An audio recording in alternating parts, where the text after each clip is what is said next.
السلام علیکم میرے پیارے بچوں، میں ہوں سری اور آج میں آپ کو ایک ایسی کہانی سنانے والی ہوں جو نہ صرف دلچسپ ہے بلکہ آپ کو بہت کچھ سکھائے گی۔ تو کیا آپ تیار ہیں؟ آج کی کہانی کا نام ہے حضرت آدم علیہ السلام کی کہانی۔ آپ سوچ رہے ہوں گے کہ حضرت آدم کون تھے اور اللہ نے انہیں کیوں بنایا؟ تو تیار ہو جاؤ، اس جادوئی کہانی میں ہم جانیں گے کہ اللہ نے سب سے پہلے انسان کیسے بنایا اور ہمیں کس طرح سکھایا کہ ہم اچھے انسان بنے۔ تو چلو کھولتے ہیں جادوئی کتاب۔ ایک دفعہ کا ذکر ہے کہ اللہ میاں نے فرمایا میں زمین پر ایک خلیفہ بنانے جا رہا ہوں۔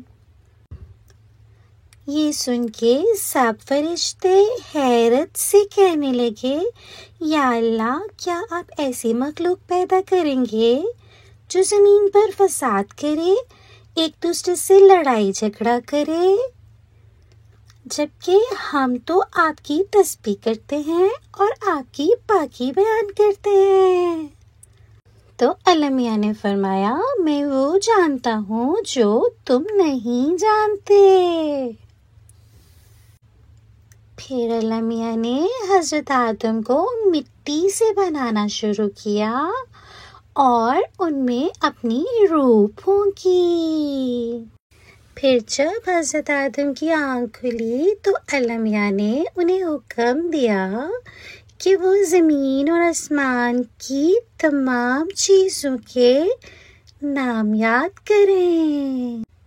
پھر حضرت آدم نے اللہ کے حکم سے ان سب چیزوں کے نام دہرانا شروع کیے، جیسے درخت، پہاڑ، پرندے وغیرہ۔